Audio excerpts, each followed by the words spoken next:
December 24th, 1914, the Western Front. A cold, brutal night in the muddy trenches of Belgium and France. For 5 months, young men from Britain, France, and Germany had been killing each other across a narrow strip of devastated land called No Man's Land. Over 1 million soldiers were already dead. The trenches were frozen hell, filled with mud, rats, disease, and the constant threat of death. This was supposed to be the war to end all wars, but by Christmas 1914, no end was in sight. And then, something miraculous happened. Something so unexpected, so beautiful, so human, that it would be remembered for over a century. Something that the generals tried to suppress. Something that proves that even in the darkest moments of human cruelty, compassion can break through. This is the story of the Christmas Truce of 1914, the day when enemies became brothers. To understand the miracle of Christmas 1914, you need to understand how these men ended up in those trenches in the first place. In the summer of 1914, Europe was a powder keg. Complex alliances, imperial ambitions, and nationalist fervor had created a continent on the brink. On June 28, 1914, a Serbian nationalist assassinated Archduke Franz Ferdinand of Austria-Hungary in Sarajevo. What followed was a cascade of declarations of war that nobody seemed able to stop. Austria-Hungary declared war on Serbia. Russia mobilized to defend Serbia. Germany declared war on Russia and France. Britain entered to defend Belgium's neutrality. By August 1914, the major powers of Europe were at war. The soldiers who marched off to fight believed the propaganda. They were told it would be a short war, over by Christmas, the recruiters promised. They were told they were fighting for civilization, for their homeland, for glory and honor. Young men rushed to enlist, afraid the war would end before they could prove their courage. In Britain, they formed PALS battalions, friends from the same town, enlisting together. In Germany, university students volunteered en masse, singing patriotic songs as they boarded trains to the front. They had no idea what awaited them. The Western Front quickly became a nightmare. Germany's plan to sweep through Belgium and defeat France in 6 weeks failed. By September 1914, the opposing armies had dug in, creating a line of trenches stretching 450 miles from the North Sea to the Swiss border. These weren't temporary positions. These were elaborate defensive systems. Frontline trenches, support trenches, reserve trenches, all connected by communication trenches. Between the opposing lines was no man's land, anywhere from 30 yards to several hundred yards of barbed wire, shell craters, and often the bodies of the dead. Life in the trenches was hell. Soldiers stood in freezing water and mud, trench foot rotted their feet, lice infested their clothing, rats, grown fat on corpses, swarmed everywhere. The smell was unbearable. Mud, excrement, decaying bodies, poison gas. Death came randomly. A sniper's bullet, an artillery shell, a trench raid, disease, exposure. Every day, men died for a few yards of mud that would be lost again the next day. By December 1914, the optimism of August had vanished. The soldiers who remained alive, those who hadn't been killed or wounded in the first months of fighting, were exhausted, traumatized, and disillusioned. They were also cold, miserable, and deeply homesick. Christmas was approaching, and many wondered if they would live to see another one. December 24th, 1914, Christmas Eve. The weather on the Western Front was bitterly cold. Snow had fallen in some sectors, covering the mud and barbed wire with a deceptive blanket of white. In the German trenches, something unusual was happening. German soldiers had been receiving packages from home, care packages containing food, warm clothing, letters, and small Christmas gifts. But there was something else in many of these packages: small Christmas trees, or Tannenbaums. The Christmas tree tradition was deeply important in German culture. These were small fir trees, sometimes decorated with candles, ribbons, or small ornaments. German soldiers began placing them along their trench parapets. As darkness fell on Christmas Eve, something magical began to happen. German soldiers began lighting candles on their Christmas trees. In sector after sector, small flickering lights appeared along the German trenches. The British and French soldiers watching from their positions were confused at first. What were those lights? Then they heard something even more unexpected: singing. German voices carrying across no man's land, singing Christmas carols. Stille Nacht, Heilig Nacht, Silent Night, Holy Night. The song that had been written nearly a century earlier in Austria was now being sung by young German soldiers in the mud and cold of the Western Front. British soldier Bruce Bairnsfather, who would later become a famous war cartoonist, wrote in his diary, "I listened, and this is the most amazing thing. I heard the faint sound of Stille Nacht being sung." In many sectors, British soldiers began singing back. They sang the First Noel and O Come All Ye Faithful. Then something remarkable happened. Both sides began singing Silent Night together, each in their own language. German and English voices harmonizing across no man's land. Lieutenant Geoffrey Heinecke of the 2nd Queen's Westminster Rifles wrote home, "The Germans began to light up Christmas trees along their trenches. Then they began to sing carols. After that, we all sang together. It was one of the most curious and uncanny sights imaginable." The singing went on for hours. In some sectors, soldiers began shouting Christmas greetings to each other. "Merry Christmas, Tommy," the Germans called. "Frohe Weihnachten, Fritz," the British replied. In some sectors, a few brave souls began climbing out of their trenches and walking into no man's land. This was insanity. No man's land was a killing zone. Anyone who showed themselves was normally shot immediately, but not tonight. On Christmas Eve, 1914, along miles of the Western Front, soldiers from both sides were meeting in no man's land. They met between the barbed wire and shell craters. They shook hands. They exchanged cigarettes, chocolates, and small gifts. They showed each other photographs of their families. Private Frederick Heath of the Northumberland Fusiliers wrote home, "Here we were, laughing and chatting with men whom only a few hours ago we had been trying to kill."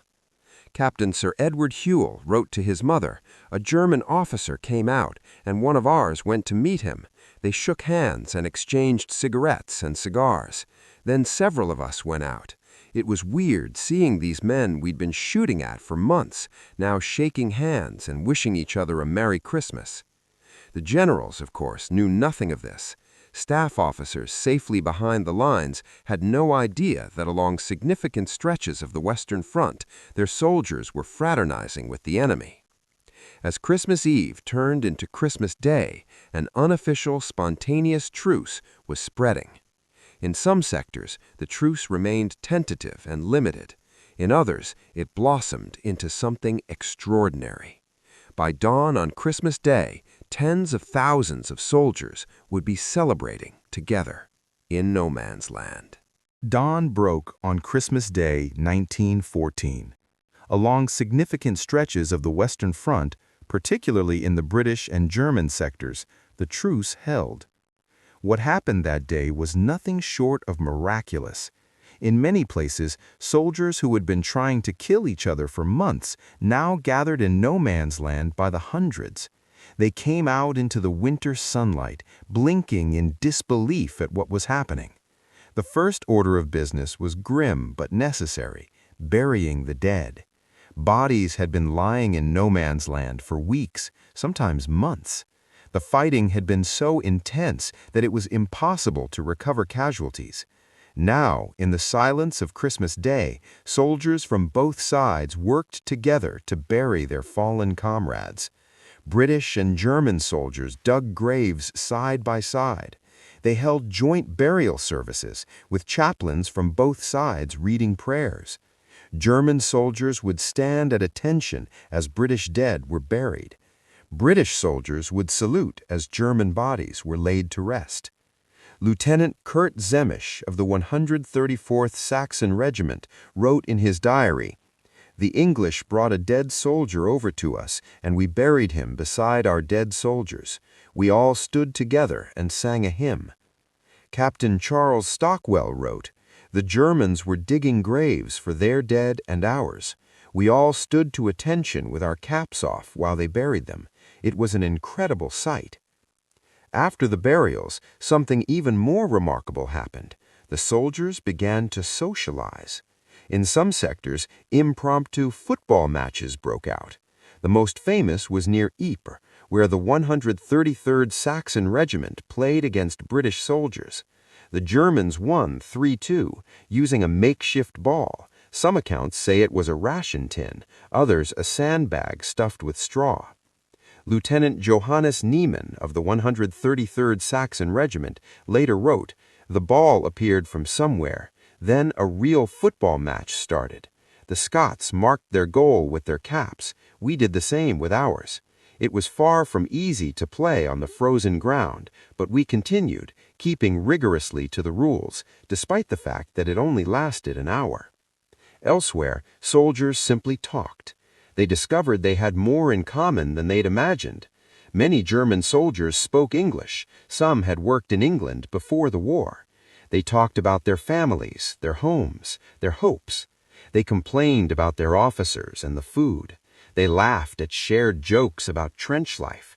Private Thomas Spencer wrote, "I had a chat with several of the Germans, and one of them said, 'We don't want to fight. We're fed up with it.' I said we felt the same." Soldiers exchanged souvenirs. German soldiers traded buttons, badges, and belt buckles for British coins and cap badges. They traded addresses, promising to write after the war. Some swore eternal friendship. Photographs were taken. Though strictly forbidden, some soldiers had cameras. These precious photographs show German and British soldiers standing together, smiling, arms around each other's shoulders. The images are shocking because they show the humanity that war tries to erase. In one particularly touching moment, a German barber who had worked in London before the war offered to cut British soldiers' hair. He set up his scissors and mirror on a wooden crate in no man's land and gave haircuts to men from both sides. Lieutenant Sir Edward Hulse wrote, "Everybody seems to have lost all animosity. It's almost as if we're ashamed to think that we'd been trying to kill them. Now we're shaking hands and exchanging cigarettes." Food was shared. German soldiers had received better rations than the British. They had sausages, bread, and sometimes schnapps. British soldiers had plum pudding, tea, and rum rations. They shared what they had. Musical performances broke out. A German soldier played his accordion. British soldiers sang music hall songs. Someone produced a mouth organ. For a few hours, no man's land became a bizarre open-air concert hall. Lieutenant Cyril Drummond of the Royal Welsh Fusiliers wrote, "We had a sing-song, the Germans singing a verse of Deutschland über alles, and we replying with God Save the King. We gave them a rousing cheer, and they returned it." Perhaps the most moving moments were the smallest ones. Soldiers helping each other light cigarettes, sharing a joke, showing family photographs. One British soldier discovered that a German officer had attended the same school in England years before. Graham Williams of the London Rifle Brigade later recalled, "One German showed me a postcard of his baby son. I showed him a photo of my girl. We were all just boys missing home." As the day wore on, the reality of what was happening began to sink in for the soldiers. They were discovering that the enemy was not the monster they'd been told to hate. The Germans weren't the barbaric Huns of propaganda. The British weren't the ruthless imperialists of German newspapers. They were just young men, far from home, caught up in a war they didn't start and increasingly didn't understand. Private Albert Morin wrote, "We spent a wonderful time with the Germans. I was convinced that day that if we ordinary soldiers were left to our own devices, there would never be another shot fired." But as afternoon turned to evening, reality crept back. This couldn't last. Officers were starting to take notice. Orders would come. The war would resume. In some sectors, soldiers agreed to return to their trenches at a specific time. They shook hands one last time, wished each other luck, and climbed back into their holes in the ground. Lieutenant Kurt Zemisch wrote, "We all agreed to return to the trenches at 8:30 p.m. When the time came, we said goodbye and thank you.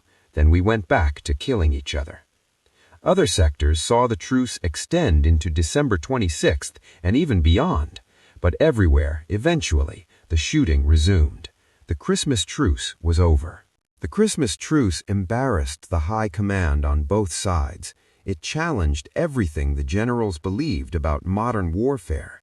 It suggested that soldiers on opposite sides had more in common with each other than with their own leaders. And it raised a terrifying question for those in power. If soldiers could stop fighting once, what would stop them from doing it again? The answer was simple: orders, discipline, and propaganda.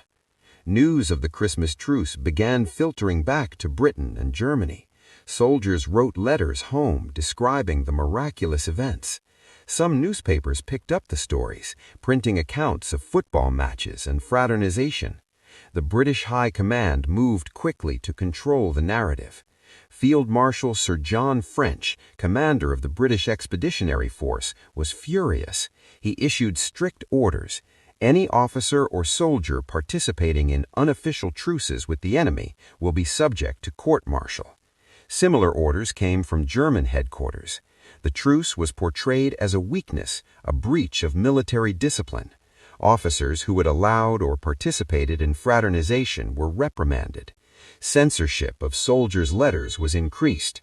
Many accounts of the Christmas truce never reached home. They were confiscated by military censors. The press was pressured to downplay or ignore the story. In Britain, there was also political concern. The government had spent months demonizing Germany, portraying German soldiers as barbaric Huns who murdered Belgian civilians and committed atrocities. The Christmas truce contradicted this propaganda. It showed German soldiers as human beings who celebrated Christmas, loved their families, and didn't want to fight any more than the British did. This was dangerous. It might undermine public support for the war. So the story was suppressed where possible and sanitized where it couldn't be ignored. Official histories of the war downplayed the Christmas truce or omitted it entirely. The soldiers who had experienced it were ordered never to let it happen again. In 1915, as Christmas approached, strict orders went out. There would be no fraternization. Artillery bombardments were scheduled for Christmas Eve and Christmas Day to ensure soldiers stayed in their trenches. The High Command also began rotating units more frequently. Soldiers who had spent months facing the same enemy units across no man's land, who'd come to know them almost as neighbors, were moved to different sectors. Fresh troops, full of patriotic fervor and hatred of the enemy, replaced them. New tactics were introduced to make fraternization impossible. Aggressive patrolling became policy. Regular night raids into no man's land to take prisoners, to kill, to maintain a state of active hostility. Any attempt at informal truce was met with immediate disciplinary action. Perhaps most cynically, the High Command began using poison gas.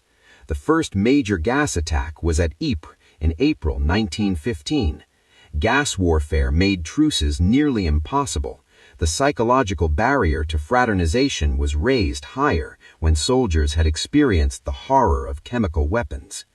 There were some attempted truces in later Christmases, small-scale, local ceasefires that lasted a few hours, but nothing like the widespread, spontaneous truce of 1914 ever happened again. The war continued for 4 more years. Millions more would die in the trenches, including many of the men who had shaken hands in no man's land on Christmas Day 1914. Private Percy Jones of the Westminster Rifles, who had played football with German soldiers, was killed in May 1915.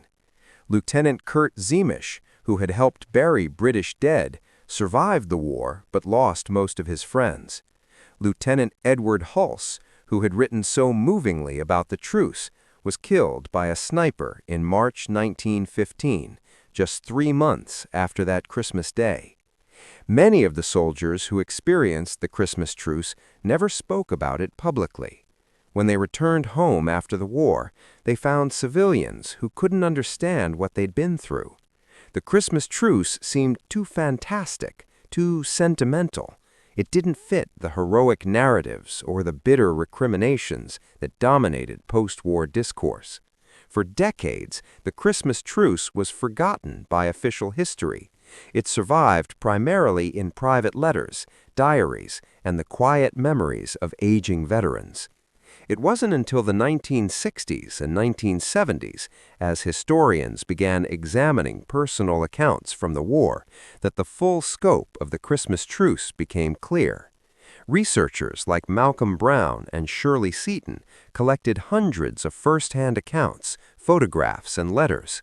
Their book, Christmas Truce, published in 1984 on the 70th anniversary, brought the story to a wider audience. Today, the Christmas truce is remembered as one of the most remarkable events of World War I. It's commemorated with memorials, ceremonies, and cultural works. A cross was erected in 1999 near Ypres to mark the location of the most famous football match. But the general's fear was realized in one way. The Christmas truce became a symbol of the futility and tragedy of the war. It showed that ordinary soldiers on both sides were not natural enemies. They were young men who had far more in common with each other than with the politicians and generals who had sent them to die. The Christmas truce asked a question that has never been fully answered. If soldiers from opposing sides could recognize each other's humanity and lay down their arms even for a day, why were they fighting at all? Why did the Christmas truce happen? How could enemies engaged in brutal warfare suddenly lay down their arms and celebrate together? The answer is complex, rooted in the unique circumstances of December 1914. First, the timing mattered. The war was still relatively new, only 5 months old. While the brutality had been shocking, the full depths of horror were yet to come. The massive offensives of 1915, 1916, and 1917, Verdun, the Somme, Passchendaele, had not yet ground down the men's humanity to its breaking point. Many of the soldiers still remembered civilian life vividly. They still thought of themselves as temporary soldiers who would soon return home. The war hadn't yet become their entire identity. Second, these were largely volunteer armies in December 1914, not conscripts. The men who enlisted in August had done so out of patriotism, adventure-seeking, or social pressure, but they'd chosen to be there. They hadn't yet been brutalized by years of compulsory service. Third, Christmas itself was extraordinarily important to European culture in 1914. This was before the World Wars secularized much of Europe. Christmas was a deeply religious and family-centered holiday. The idea of spending Christmas in a muddy trench, away from loved ones, was almost unbearable. Fourth, the trenches created a strange intimacy between enemies. Unlike later wars with long-range artillery and airstrikes, WW1 soldiers often lived within shouting distance of each other. They could hear the enemy talking, singing, coughing. They knew when the Germans were cooking dinner by the smell. They recognized individual voices. This proximity made it harder to dehumanize the enemy completely. Fifth, exhaustion played a role. By December, soldiers on both sides were physically and emotionally drained. They were cold, hungry, lice-ridden, and traumatized. The prospect of even a brief respite from the killing was psychologically irresistible. Sixth, there was a crucial military reality. The war had reached stalemate. Neither side was advancing. They were simply killing each other for a few yards of mud. This made the war feel increasingly pointless to the men in the trenches. But perhaps most importantly, the Christmas truce happened because soldiers on both sides made a conscious choice to recognize each other's humanity. It would have been easy to stay in the trenches. It would have been safer to follow orders and keep hating the enemy. But thousands of men chose differently. They chose to risk punishment, to risk being shot by their own officers or by the enemy, to climb out of their trenches and shake hands with people they'd been taught to hate. This required courage, perhaps more courage than charging into battle. It also required something else, hope. Hope that the war might end, hope that they might survive, hope that there was still goodness in the world, even in the midst of horror. The Christmas truce was, in many ways, an act of rebellion, not a military mutiny, but a spiritual rebellion against the war itself. Soldiers on both sides, independently but simultaneously, decided that on this one day they would not kill. They would be human beings first, and soldiers second. Behind the broad narrative of the Christmas truce are countless individual stories. Let me tell you about a few of them. The letter home. Private Albert Moran of the 1st Battalion Hampshire Regiment wrote to his parents on December 27, 1914, "Dear Mother and Dad, I am writing from the trenches. It is 11 o'clock at night. Beside me is a coke fire. Opposite me a German. Yesterday, the British and Germans met and shook hands in the space between the trenches. Yes, all day Christmas Day, and as I write, it continues." He described exchanging gifts with a German soldier named Hans. Hans gave him a button from his uniform. Albert gave Hans a coin from England. They both showed each other photographs of their families. Hans had a wife and 2 children. Albert was engaged to be married. We both said we hoped this damned war would end soon. We shook hands and said goodbye. I thought about shooting him the next day. I couldn't do it. How could I kill a man I'd shared Christmas with? Albert Moran survived the war. Hans did not. Albert kept that German button for the rest of his life. The barber of no man's land. There was a German soldier whose name is lost to history, who had been a barber in London before the war. On Christmas Day, he set up shop in no man's land with his scissors and a small mirror. British soldiers lined up to get haircuts. He charged nothing. It was Christmas after all. He cut hair for British soldiers while German soldiers guarded them, making sure no one from either side broke the truce. One British soldier later wrote it was the strangest thing, getting a haircut in the middle of a battlefield from a man who yesterday was my enemy. He did a good job, too. The football.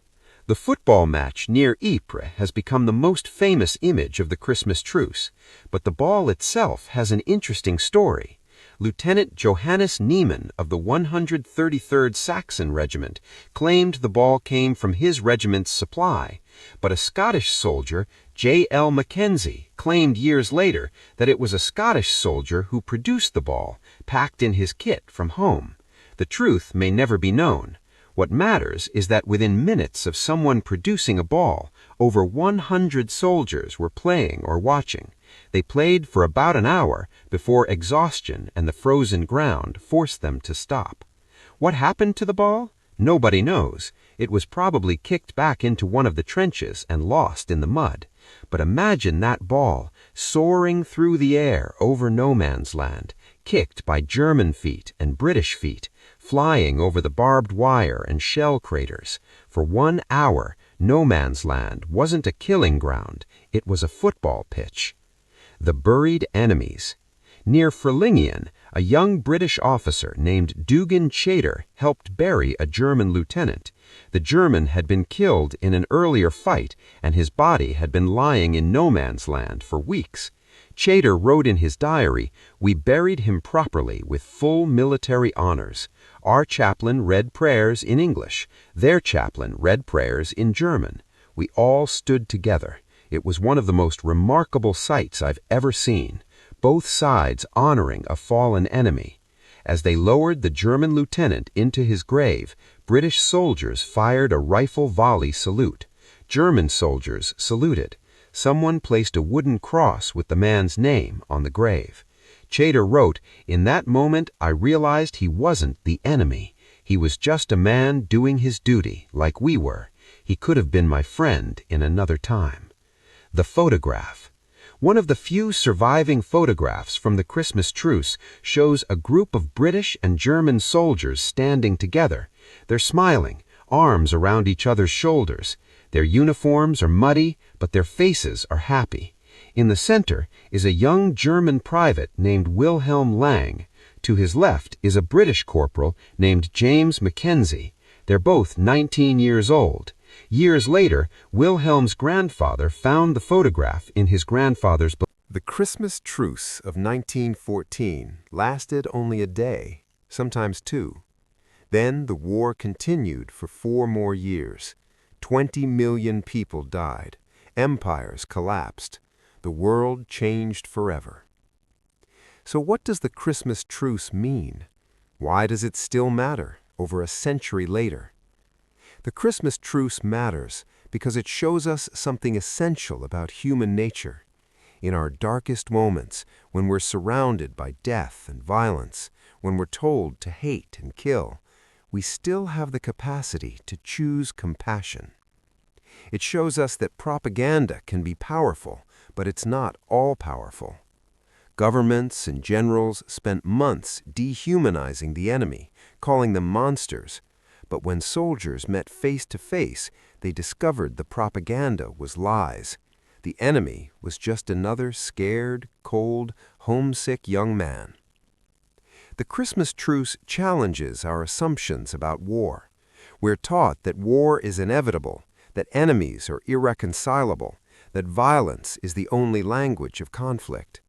But the Christmas truce proved that even in the midst of war, peace is possible if ordinary people choose it. It also reveals something uncomfortable, that wars continue not because soldiers want to fight, but because leaders command them to. The Christmas truce embarrassed the generals because it exposed this truth. Given the choice, many soldiers would have laid down their arms permanently. In the centuries since the Christmas truce, it has inspired art, literature, music, and film. Paul McCartney wrote the song Pipes of Peace about it. Numerous books have told and retold the story. Films like Joyeux Noël dramatized it for modern audiences. The Christmas truce has become a symbol of hope, proof that even in the darkest times, humanity can triumph over hatred. It's invoked in peace movements, in calls for reconciliation, in arguments against war. But the Christmas truce also carries a darker lesson. It shows us how easily such moments of humanity can be suppressed, how quickly leaders can reassert control, restart the killing, and ensure that the brief outbreak of peace never happens again. The men who shook hands in no man's land went back to killing each other. Many died in the years that followed. The generals made sure it never happened again, and the world stumbled into an even worse war just 21 years later. So the Christmas truce is bittersweet. It shows us what's possible, but also what we're capable of destroying. Today, in a world still filled with conflict, the Christmas truce reminds us that enemies are often just people we haven't met, that peace requires courage, sometimes more courage than war, that small acts of human kindness, even in impossible circumstances, matter. At the memorial cross near Ypres, visitors leave poppies and notes, a common inscription, "Never again." It's both a hope and a warning. The soldiers of 1914 couldn't stop the war, but for one day they stopped their part of it. They proved that it's possible to see the humanity in others even when everything tells you to hate them. That lesson, more than a century later, still matters. On Christmas Eve, when we gather with our families, when we sing carols and exchange gifts, it's worth remembering those young men who sang the same carols in the mud and darkness of the Western Front, who chose for one miraculous day to be brothers rather than enemies. They showed us something beautiful about human nature. They showed us that love can survive even in hell. They showed us that peace, however briefly, is always possible. We owe it to them to remember, and to try in our own lives to honor what they taught us that Christmas day. Merry Christmas, and may we all have the courage of those soldiers who, for one day, laid down their arms and chose love.